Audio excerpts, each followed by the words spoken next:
গুলি করে মারো। আর একটা কি রাস্তা আছে? অ্যাডমিনিস্ট্রেশনকে স্ট্রং করো। হ্যালো, আয়ুর্বেদা কি?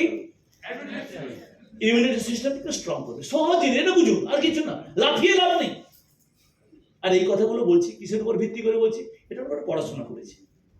এই সাবজেক্টে যখন এলাম, আমি যোগ ন্যাচুরোপ্যাথি নিয়ে প্রথমে ডিপ্লোমা করলাম, তারপরে মাস্টার্স করলাম, তারপরে থেরাপিউটিক কোর্স করলাম, তারপরে এমফিল করলাম, তারপর পিএইচডি তে ঢুকেছি, তারপরে আবার একটা করছি। মানে অর্থাৎ আমি আপনাদের যে এই কথাগুলো বলছি না, অনেক বড় জিনিসকে ছোট করে বলছি, বুঝতে পেরেছেন? তো এই আয়ুর্বেদাটা আপনার কিন্তু ইমিউনিটি সিস্টেমটাকে স্ট্রং হতে সাহায্য করে। কিভাবে করে না, আপনি যদি একটা বাড়িতে একটা বাচ্চা খুব সুন্দরভাবে বড় হবে, কিভাবে? যদি সংস্কার ভালো হয়, বাবা মায়ের রিলেশনশিপ ঠিকঠাক থাকে, পরিমণ্ডল যদি ঠিক থাকে, সেই মেয়েটাও বাচ্চাটাও ধীরে ধীরে সুন্দরভাবে গ্রো হয়ে উঠবে। হ্যালো, এর মধ্যে রকেট সায়েন্স আছে? আয়ুর্বেদা তখনই কাজ করে যদি আমার শরীরে চারটে জিনিস আগে, আহার, বিহার, বিচার, আচার, এই চারটে জিনিস যদি ঠিকঠাক থাকে, এই প্রোডাক্টটা সুন্দরভাবে কাজ করবে। হ্যালো, আমাদের যে এই শরীরটা কিভাবে তৈরি হয়েছে? খাদ্য থেকে তৈরি হয়েছে। এই শরীরটা তাহলে কিসের? আহারের শরীর, খাদ্যের শরীর, অন্নময় শরীর। হ্যালো, যত প্রবলেম হচ্ছে কিসের থেকে? প্রধান কারণ হচ্ছে খাবার থেকে। আচ্ছা, এই শরীরের মালিককে? এই শরীরের মালিককে? এই শরীরের মালিক হচ্ছে মন। আপনার মন যদি ভালো না থাকে, শরীর খারাপ হবে। তাহলে মনটাকেও ঠিক রাখতে হবে। হ্যালো, আহারটাকে প্রথমে ঠিক রাখতে হবে। আহারের যে আপনি খেলেন, সেটারও পাচন করার ক্ষমতা শরীরের একটা টাইম।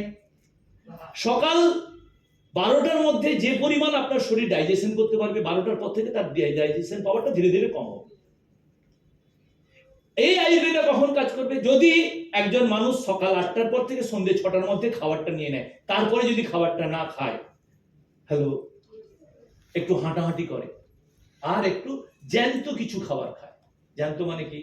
আপনি জীবন্ত মানুষ। Hello, yes or no? আপনি দেখুন, প্রকৃতির দিকে দেখুন, যাদের মন নেই আর অহংকার নেই। আপনি গরুকে আপনি খাবার খাওয়াচ্ছেন, খড় খাওয়াচ্ছেন, ঘাস পেয়ে গেলে, লতা পাতা পেয়ে গেলে গরুর কত আনন্দ। Hello, yes or no?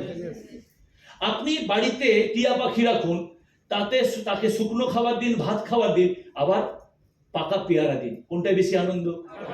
কেন?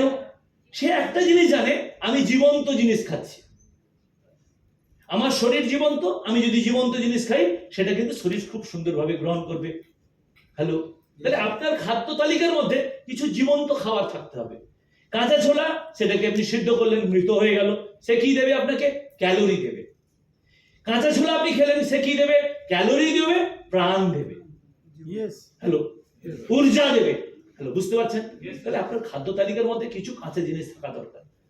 স্যালাড হতে পারে, ফল হতে পারে, যেটা ন্যাচারাল। বুঝতে পারছেন? এটা বড় সাবজেক্ট যাচ্ছি না।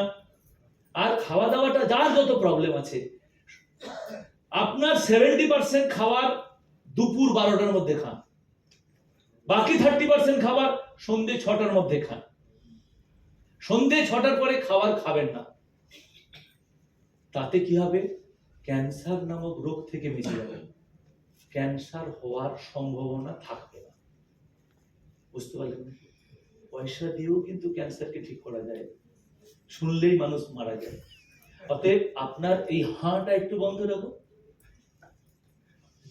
বন্ধ রাখো, তাহলে আপনাকে দীর্ঘদিন করতে পারবেন। বেশি দিন কুইক করে বেশি দিন খেতে পারবেন না। বুঝতে পারলেন? আমার কথা অনেকে খারাপ লাগছে, ভালো লাগছে?